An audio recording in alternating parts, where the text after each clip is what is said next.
எல்லா ஜமாத்து வாங்க, நமக்குள்ள எந்த கசப்புணர்வு கால்புணர்வு வேணாம், புது பள்ளியில வேணாம், எல்லாரும் வந்து உட்காருவோம். இப்படி ரசூலுல்லாஹ் காலத்துல பாங்கு சொல்லப்பட்டுச்சா இல்லையா? ஆமாண்டா செஞ்சுட்டு போங்க, இல்லைன்னா விட்டுட்டு போயிருங்க.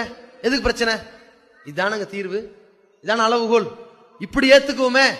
நமக்குள்ள ஏன் இயக்கம், ஏன் லெட்டர் பேடு, ஏன் கொடி, ஏன் கட்சி, ஏன் பள்ளிவாசல், ஒன்னா சேர்ந்துருமே. இப்ப நபிகள் நாயகத்தின் பக்கம் போயிருவோம். நீங்க புதுசா சொல்றீங்க, நேத்து வந்து சொன்னீங்க, இன்னைக்கு வந்து சொன்னீங்க, அதெல்லாம் வேணாம். நபிகள் நாயக காலத்துக்கு போவோம். மௌலுது கிதாப் அங்க இருந்துச்சா? இல்ல, தூக்கி எறிஞ்சிருங்க. நபிகள் நாயக காலத்துக்கு போவோம். தர்கா இருந்துச்சா? உடச்சரிங்க. இல்ல, அங்க கந்தூரி இருந்துச்சா? உருஸ் இருந்துச்சா?